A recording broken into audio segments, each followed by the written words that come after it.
Hello and welcome back to another episode, another edition, a Week 15 edition of the FanDuel First Look stream. My name is Jared Block, going to be your host here for RotoRadar Daily Fantasy Sports. It's been a rough stretch here the last week or so, last 2 weeks, with some injuries and some brutal happenings on Monday Night Football that are going to directly impact this Week 15 main slate. But thankfully, RotoRadar NFL is able to get on the right side of things on the Sunday main slate, as well as the Monday Night Football slate. And so what we're going to be doing here is we're going to be going for a first look of the Week 15 main Sunday slate. I know there's a Saturday slate, but we'll talk about that at a different time. But we're going to take a first look here for the Week 15 main slate for Sunday. We got 10 games on the docket, a lot of tough matchups, but some streamer spots that we can take advantage of. So let's go ahead and start with the QB position here, where we have Patrick Mahomes, Jalen Hurts in the 9K range, Justin Herbert, Joe Burrow in the 8K range, and then Justin Fields, Kyler Murray, Dak Prescott, Trevor Lawrence in the 7K range. Just right off the bat, we'll go ahead and say Kyler Murray is out for the season. I don't know why he's even in the player pool as of right now, but we'll talk about that spot once we get closer to some of those skill position players. When it comes to the quarterback, though, I think we can take a really, really hard look at this Jalen Hurts spot. I know that obviously Philly's going to come in as a favorite here, but this should be a spot where I haven't looked at the initial lines of the books, but I would guess they're about a touchdown favorite on the road. And in that case, I mean, I know that Jalen, the problem with Jalen always is trying to get the Eagles to play 4 quarters. That's been the biggest thing all season in terms of allowing him to reach his full potential. He was able to get there in 3 quarters last week, and Tennessee was able to pass funnel pretty much the entire game. I do think this spot's interesting. I think 9K is quite the price tag to pay for him. We played him in cash, specifically for me, on the FanDuel Week 14 slate, and he did just fine. Obviously put up 30 FanDuel points, outscored Josh Allen at the same price by 10 full points. You obviously love to see that, but at the same time, I do have some issues with trying to go all the way up here at 9K, and the problem with that, at least initially, is that we have Justin Herbert in this streamer spot at 8,300. This is obviously a must-win game for the LA Chargers, and Tennessee is in a spot where they're kind of sitting pretty in the AFC South. But Herbert and the Chargers coming off of a big win the other day, they now have to go up and face this Tennessee defense that has one of the most extreme run-pass funnel splits in the league. And we've seen now in 3 consecutive games that Herbert has passed 47 times or more in 3 straight games. And so I'm not expecting that, obviously, all the time, but I do think it's something that we could take a look at. And so with Herbert here at 8,300, I think this presents one of the most insane floors that you're going to find for one of the greatest spots that we have this far into the season. So I know that the passing touchdowns have not been there. The passing yards and attempts have been there, so I assume that they will turn around soon. I think that there's upside here for 2-3 passing touchdowns. And if you look at what Tennessee has given up over the past couple of weeks, I mean, you look at what the Eagles did to them. You look at what last week, I think more comparable to this spot is what the Jaguars did to them. Trevor Lawrence had a career day and threw for over 300 yards and ran one on the ground, 3 passing touchdowns. So I think Justin Herbert and this LA Chargers offense is going to be a huge staple of what Week 15 brings. So we're going to put him in here first. And then as we...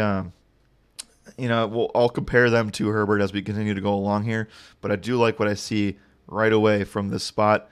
I think Joe Burrow at 8K is somewhat interesting. I don't think that the Bengals will be able to run the ball effectively against Tampa, and considering what this matchup will bring for Cincinnati, this is actually kind of a scary spot for Tampa too. I think that Tampa Bay actually could potentially lose the NFC South if they lose this game and drop it. So we'll see how it goes there. Bacon, what's going on, dude? Welcome aboard. We're just talking about Justin Herbert as one of the top options for cash for Sunday. But again, interesting spot for Burrow. I think the upside's more towards Herbert in the clear streamer matchup. When it comes to opponent ranking, I never like to look at this. I think this is one of the weirder stats to look at always, but sometimes it proves to be right, and this time it is right this week. Justin Fields, I think there's interest in tournaments here, especially if we think that he can be a guy that has some GPP interest. again, Kyler Murray, I don't think plays the rest of the season after suffering that brutal injury. It looks to be an ACL tear. Maybe we find that out today. Dak Prescott, 7,500 against Jacksonville is somewhat interesting, but I think I'm going to probably end up fading that. I just don't know if the upside's been there for Dak, and the floor has been considerably shaky. I mean, I just can't roster a guy in cash games on FanDuel that gets me around 15 to 18 fantasy points. It's just not something that is conducive to the platform. On DraftKings, you can make cases for it. I'm sure that we'll talk about that tomorrow. So if you guys want to check back in tomorrow when we cover the DraftKings main slate around this time of the day, we'll talk about Dak in this spot. But he's just not throwing the ball enough for me. I think the passing touchdowns have been there, but he's had to be extremely efficient in order to get there. And the turnovers are somewhat suspect, right? I think he's had like 8 turnovers in the last 3 games, if I'm adding this up right. Okay, 7. It's just one of those things where I just can't trust it all the way. So I think 7,500 for Dak is all right, but I would want more in that situation. I'm going to stay off the Trevor Lawrence and Jared Goff trains, guys that we've targeted in the past month. I don't think that this really can go. I mean, the matchups are just really tough for them. So I think that for cash, I'm completely off there, and our quarterback pool is actually probably one of the lowest that it's been all season, just from a starting standpoint. Russell Wilson, concussion. I don't expect him to play, so that would leave us with what? I couldn't even tell you. Brett Rippon's there.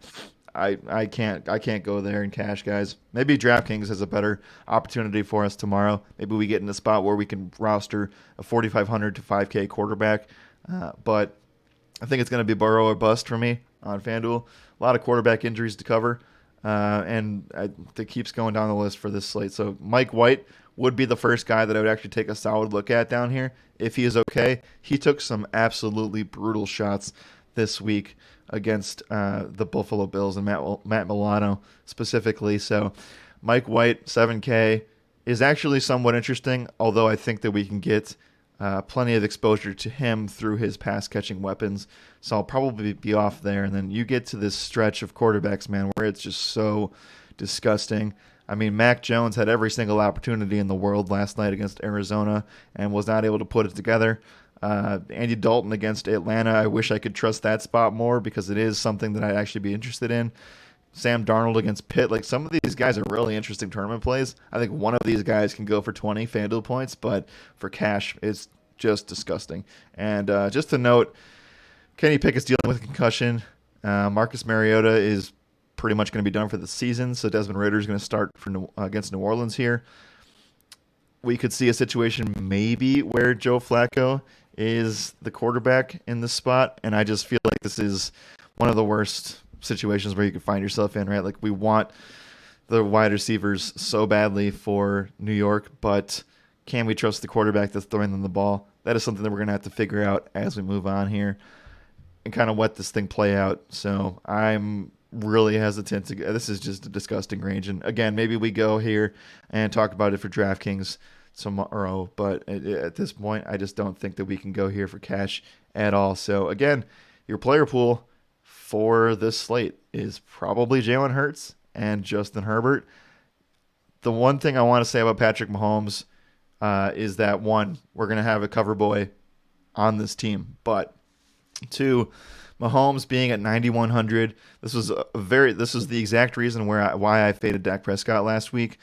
I think that there's just so many ways for this to fail. I think that he can get 300 passing yards. I think that he can pass the ball over 30 times. I think they can be super efficient on how they score touchdowns.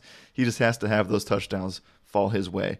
And so I don't think he's going to have any upside in the rushing department this week. I do think 3 interceptions is an anomaly. And so if you take some of those away, maybe he's closer to 25 FanDuel points. But I can't get there for Patrick Mahomes this week. It's not the reason why this is a first overall ranking is not because Houston is good at defending the quarterback. It's because they run so far down their throat that they don't have to pass, and that's why they're giving up the least amount of fantasy points to quarterbacks. So I expect something similar here.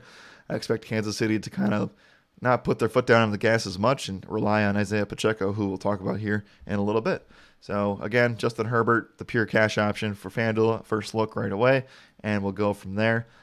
Josh Jacobs leads the running back player pool this week with a $9,200 price tag. He has a finger injury. From what it seems like, it's going to be a fracture that he's going to be able to deal with. And so while Vegas continues to pretty much, if they would have won against the Rams, I would have had more confidence in this spot. But seeing what New England was able to do last night, they look like they're in a similar spot. So it does feel like whoever wins New England, Las Vegas, is in playoff contention still, has a shot at the wild card. Whoever loses, their season's over. That's kind of how things are going now as we approach Week 15. So I do think this is a winner-go-home game. Josh Jacobs is in a situation where he's banged up. I do think that he's still going to get 25 to 30 touches, which is so insane for a running back this far in the season. He has 5 straight performances of 25-plus touches, and even 30 out of the 4 out of the last 5 games. So this is unbelievable work for Josh Jacobs. I do worry, though, at 9,200, and I do worry about what Bill Belichick could plan for this spot. New England's been a little bit shaky against the run. They gave up a big game to James Conner. I just feel like this is a spot where I'm a little bit hesitant to say, let's go all in on Josh Jacobs here. Maybe we find a better price tag on DraftKings tomorrow. Derrick Henry, somewhat, I don't want to say letdown spot. I don't. But last week, he started off so hot. He had over 100 rushing yards in the first half. He had a couple of receptions. He got the touchdown. You were sitting at 20 DraftKings points, 20 and around 15 FanDuel points, and you're like, this is fantastic. He's going to be great for the rest of the game, and he just did nothing. He had, 15 rushing yards and 3 receptions in the second half, or 2 receptions in the second half. Just not a great half from the Titans. They completely imploded against the Jacksonville Jaguars last week, and this is just a spot where I think that you can go back to it. We like teams that go up against the LA Chargers. They allow a lot of ground game stuff because their perimeter defense is pretty good. So what we saw last week, I think they played on Sunday night against Miami. Jeff Wilson went down early with the injury. Raheem Mostert didn't really get any stuff on the ground. And so this spot's going to look a little bit muddy here, right? But I think that Derrick Henry, recency bias aside, I think is just phenomenal. I think that he is going to be okay for 8,900. But, again, you're still paying $9K for a guy that could only give you 1 touchdown. And if he doesn't get you 18 FanDuel points, you aren't sunk necessarily. But I think there's going to be a lot of options this week, considering that quarterback was not a highly touted position. So I think Henry's fine. I think Jacobs is a good tournament play. Austin Eckler, a really tough matchup here. I think that they can have success in the passing game. And considering that we have Herbert, I have no interest in getting in on Austin Eckler for this first look. I think that Tennessee is going to be able to stop the Chargers' run game. Where I get a little bit more enticed is with Eckler in the passing game and still being able to get in around those goal line situations. So I'm not saying that I'm going to pull the plug on Eckler. I just think that there's a situation where he's not going to be playable in cash, especially if you want those pass catching options, which we'll talk about. Ramondre Stevenson is going to be one of the toughest things to monitor here. He had this ankle sprain last night. Not sure how serious it actually is. When they took him out of the game was still relatively close, and he came back in and played a couple snaps, did a few things, looked okay. But I think that they made a decision right then and there where they had Pierre Strong, they had Kevin Harris, those rookies, and they said, okay, we're just going to run the ball. We see what we can do with this team, and they started to really get on the Cardinals, and then things got out of hand. So Stevenson didn't have to come back in. So I think that he is going to be okay. This is something that we're going to have to monitor. But if there was no injury here, Stevenson would be the first guy that I would plug in this top range. The spot is so good for him. You worry about Damian Harris coming back a little bit, and now with Kevin Harris and Pierre Strong both scoring touchdowns, now you worry a little bit about, okay, maybe these guys have the confidence to come in and play very well against Vegas. This is a streamer spot where I think that so many options can go well here for New England. It's just whether or not Stevenson's healthy, and if he's And considering this is Tuesday and we don't really know, and this injury just happened last night, I am hesitant to click his name right now. So I'm going to have to probably pass on it for the moment. But I do want to talk about the first couple guys that I want to actually roster. It's not going to be Pollard or Mixon. I think Mixon's a trap spot this week against Tampa. I think Pollard against Jacksonville is somewhat interesting, but the price tag is getting a little bit out of control now. It's going to be Miles Sanders. He came in, played very well against the New York Jets, had a bunch of carries, ran for 144 yards. Yes, he did run very well. And I don't think we should expect 28 FanDuel points. But he was a guy that we talked about all week. We talked about him a little bit on First Looks last week. We talked about him on the GPP show last week as well. Wasn't the best cash game option, but this is something that I'm looking forward to talking about here, because if you don't want to play Jalen Hurts as quarterback, this is a way to get exposure to this Eagles offense. And I think down the stretch, we're going to potentially see a little bit more action given towards Miles Sanders as they prepare for the playoffs. They want to test him a little bit, want to get him going into these 15 to 18 touch roles. And I think that this could be an interesting situation where I think that you could run on the Chicago Bears. So 7,800 for Miles Sanders, given that Philly's probably going to have a 27-plus team total. I like it a lot, and I think that they're going to be able to establish the run and do some work there on the ground. So I like Miles Sanders here. Alvin Kamara, I have a hard time rostering always, and it's because the passing game role has really, really taken a dive this season. Now, he's had some stints in here where you've seen 9, 10, 7 targets, but it really is nothing like what we saw the past couple of years. And so I think you add that onto coming off of 3, 4, 5 really, really rough outings for Alvin Kamara on the ground. I think things can open up against Atlanta. We saw him struggle mightily in this spot week 1. Things could be a little bit different here. However, there are just too many good plays in this range to where I'm just going to say, okay, let's go ahead and play Alvin Kamara. No, I think you can play Miles Sanders, and I think that you can play Isaiah Pacheco, who's going to be our cover guy for this FanDuel First Look. He is 7,600. He is in a great spot. He is in the best running back spot on the slate. He has now had 5 straight games of over 12 rushing attempts, and I know the passing game work is not necessarily going to be there. I expect that to be the cherry on top moving forward. You would expect more touchdowns to come his way, seeing as Kansas City has put up so many scores here over the last couple of weeks. But, the Cincinnati matchup was a tough one. Denver was a tough matchup. The Rams, despite, that's kind of the week where Aaron Donald went down, that was a tougher matchup. And so you're really getting this first awesome spot for Isaiah Pacheco at 7,600 against Houston.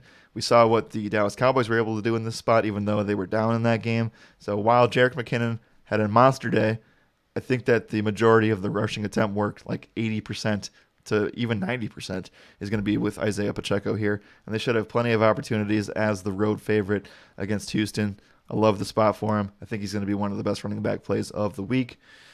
Zeke Elliott, similar spot to Pollard, but I will say Zeke Elliott's price is a little bit lower. James Conner, 7,200 against Denver. While this is a tough matchup in the air, they're most likely not going to be with Kyler Murray, so you're going to have Colt McCoy in this spot against James Conner, or with James Conner at running back. I think there's actually pathways to him being this third running back. For the sake of this first look, I will probably not go here to save some money. But I think that there's an interesting situation where Connor could find himself in that 5-6 option for me for cash games. So he's going to be in the player pool. I probably won't click his name. Things get really interesting when you talk about this Jets-Detroit game. Zonovan Knight, clearly the back to move forward with for this thing. So I think that this is a situation where we've been hesitant to roster the running backs against Detroit the last couple of weeks. If you guys have noticed on these first looks, we've really taken a step further and looked at what Detroit's been doing very well. Obviously, they've been terrible against the pass. They gave up huge games to Justin Jefferson and some of those Jacksonville wide receivers, as well as some of the wide receivers they've faced over the past couple of weeks. And they've been really stout against the run. They've limited Dalvin Cook. They've limited Travis Etienne 2 weeks ago. And so I think that this is a spot where Zonovan Knight could get things done in the passing game, but I'd rather focus on guys like Garrett Wilson and Elijah Moore, like we'll talk about soon. So I'm a little hesitant to click anybody's name here. It might be a little bit difficult to find somebody that we actually like in this third running back range. So I'm not a huge fan of Rachaad White. I'd only go there if Leonard Fournette misses, but he seems to be out. Okay, we got confirmation that Kyler's out for the season. All right, I did not see that this morning. All signs pointed to it though, so we should expect a huge role for James Conner moving forward. Jamal Williams against the Jets is tough. We'll see if he can keep his touchdown streak alive. Nothing really stands out here, guys. I don't want David Montgomery. Dameon Pierce looks like he's going to miss this week, so maybe we talk about some Houston running backs, but that just doesn't seem conducive to anything that we want to do in cash games. Man. So Latavius Murray, I wish I could trust this spot a little bit more, but seeing as, I mean, maybe Denver's going to go a little bit more run heavy here, but things just get continuously gross as we move along. I might have to roster a wide receiver here until we find out more injury news, but for right now, we're going to actually stay away from this. I guess we can maybe talk about Marlon Mack. He's going to be sharing time with Latavius Murray, but Mike Boone is out for the season. I do know that one. Things are gross, man.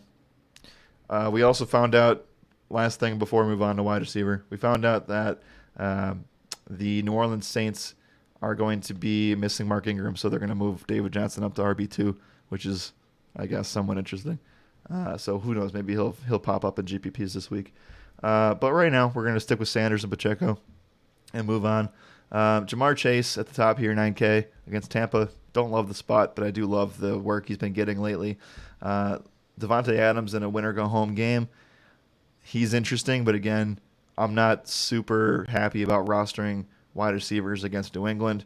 DeAndre Hopkins against Denver is a tough matchup, especially with Colt McCoy. I can't really see myself going there. Amon-Ra St. Brown has to face Sauce Gardner. That's interesting.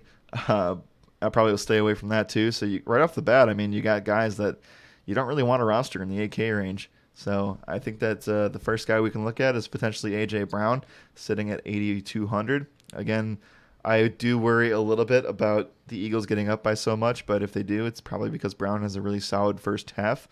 But again, if you want somebody above 8K, you're going to want them to play 4 quarters. CeeDee Lamb against Jacksonville is somewhat interesting. We had some guys go this way in cash and in some tournaments last week. I didn't like the spot, and it turned out that they just didn't have to pass to him. So in this spot against Jacksonville, I think that there are ways that we can see a little bit more involvement from CeeDee Lamb. I'm probably off of it for cash games, though. The guys that I want to talk about here, thankfully, sitting right in front of us, we have Keenan Allen and Garrett Wilson.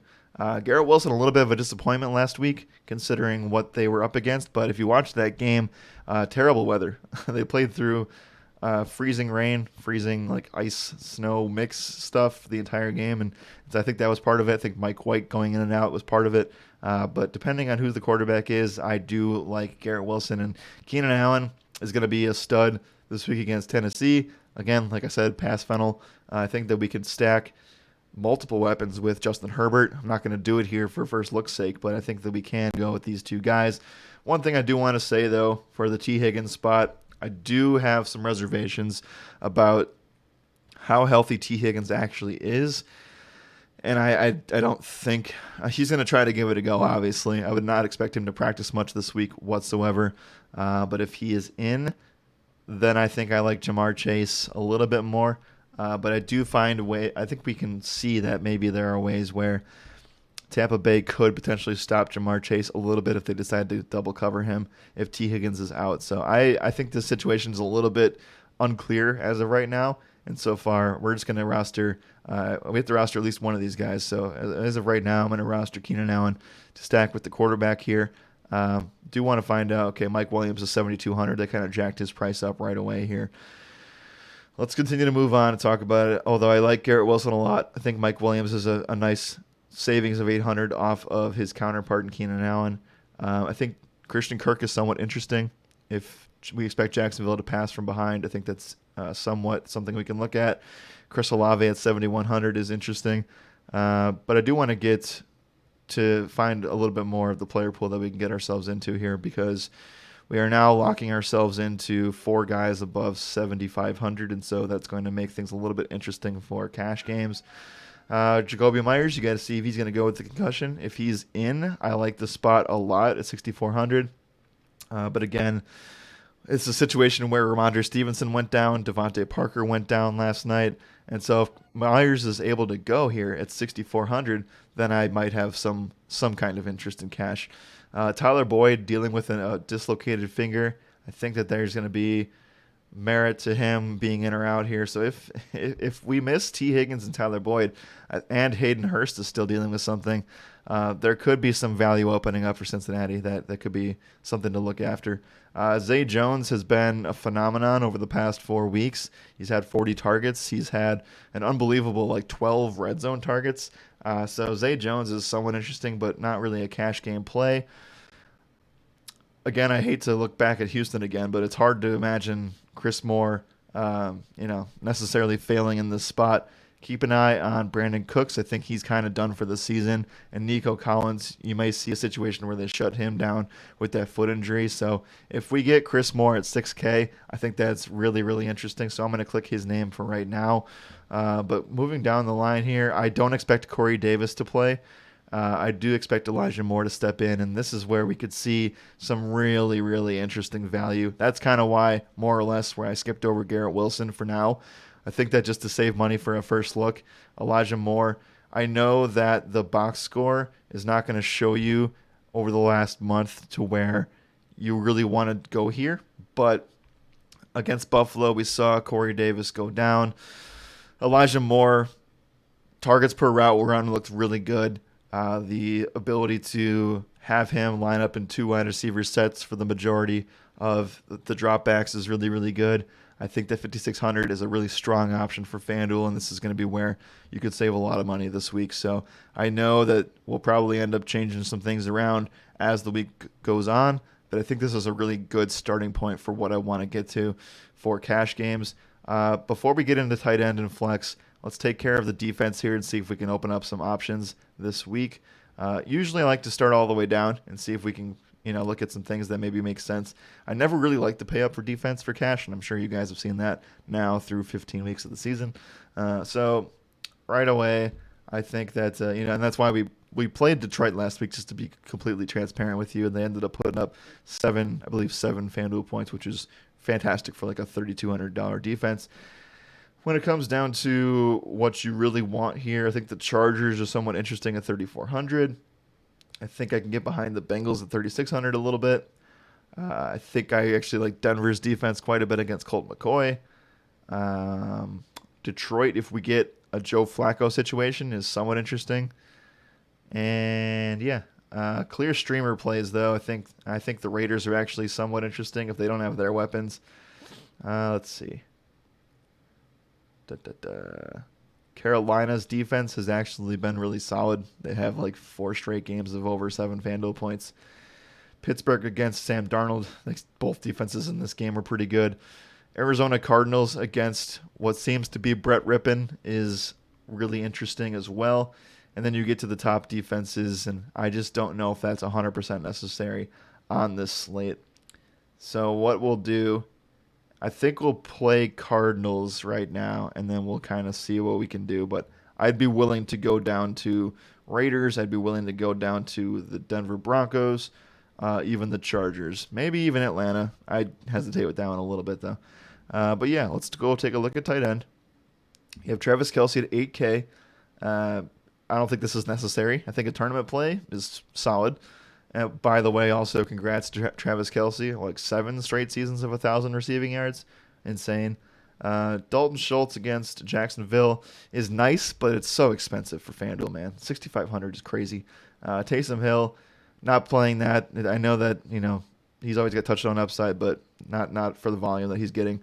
The guy that we need to talk about is Greg Dulcich at 5,600. I know that this is a guy we targeted last week. Thankfully on FanDuel we played Chikakonkwo, who we'll bring up here soon. But you like what you see from the targets, and you like what you see from the targets per route run from Greg Dulcich. He just hasn't put it all together, and I know that Brett Rippon's going to be in a spot where, he's probably going to be behind the sticks a little bit. I know Denver's been beat up and brutalized, but Greg Dulcich is another spot where I think we can go here. And the main reason why I want to go here is because Arizona is allowing the league's highest completion percentage to tight ends. They're allowing the biggest fantasy performances to tight ends, and they just are a complete funnel to this position. So we saw last night, Arizona played. Hunter Henry went off for I think it was 3 for 70. So you want a little bit more volume there from Hunter Henry, but he was never really going to be a volume guy. We've seen tight ends torch the Arizona Cardinals, and I don't think this is any different. So even despite not having Russell Wilson, this could be the best thing for Denver's offense, and I think that Greg Dulcich is going to be a guy that I want a lot of interest in on FanDuel at 5,600. I think Gerald Everett is a very solid option as well. Keep an eye on Pat Freiermuth with his foot injury, but there's a lot of things up in the air for Steelers right now with their quarterback being concussed. So I think that you can take a look at a couple of these tight ends right here. Dulcich, Everett, Evan Ingram's coming off of a career-high day. 11 for 162 and 2. I liked him last week. I was more interested in the Zay Joneses and Christian Kirks, but Evan Ingram was certainly a league winner, and I found out that he is tight end 7 on the year, which I think is, when you look at the first 14 weeks of what he did, you would not say that he's in the top 10, but he is in the top 10, top 7 tight end overall. That's really all I'm interested in. I think you can look at Hunter Henry a little bit. Keep an eye on Juwan Johnson's ankle injury. This is probably the week I'm off of Chickakankwo, but keep an eye on what happens with Treylon Burks. Foster Moreau against New England. I just can't really get behind that all the way. Tyler Conklin could be a streaming option for the Jets if you want to get a little bit more action on the Jets side of the ball and don't want to go with Elijah Moore. I can get behind that too. Obviously, keep an eye on Hayden Hurst. And that's pretty much it. I think everything gets gross behind that. So Greg Dulcich is going to be my favorite option for that. When it comes to 6,700, we may have to move some things around here, but I do think this is going to be a range that we can get things done on. Najee Harris, not too stoked on this spot. Harris has not really looked like anything we can target over the last several weeks. Just don't know if we can force that in there. So what I'll probably do, if we can't find something we like, I'm probably going to end up moving down on defense to get up to something where we actually can play something. So what we'll do here is we'll probably try to find a way to get up to James Conner just for the sake of this first look. So I think that if what do we have? 67, we need 500 more. So let's move off of the Arizona Cardinals, play a defense of $3,900 or lower. Let's go with the Denver Broncos, actually. Well, that's actually not going to work out for this slate. Let's go with the Raiders. Now, I know that this is an iffy play, but if there's no Ramondre, if there's no Devontae Parker, I think there are situations where Mac Jones can turn the ball over. And so I don't mind the Vegas Raiders here. If you want to go to get Chargers, you certainly can. But for the sake of first look, I liked what I saw out of James Conner a lot. And I think that this running back position of that 7 to 7,800 is really, really juicy this week. So I like this as a first look. I think this is quite interesting. You have Justin Herbert paired with one of his receivers. You have vacated spots for Chris Moore and Elijah Moore with some other top options going down and in streaming spots. You have Pacheco and Sanders, really nice workhorse running backs. James Conner, going to be a guy that sees 20-plus touches. Raiders defense, I could see you dropping down and trying to get somewhere else, but I think these are a lot of really good options just to start off the week. So I think, again, take it with a grain of salt. It's a first look on Tuesday. We just watched half of the slate yesterday fall apart and get injured, so anything can happen. But yeah, I like where this is at. Again, thank you for listening, and we'll be back with the DraftKings First Look. This is going to be up on YouTube here shortly on Tuesday. And as always, my name is Jared Block. Good night and good skill.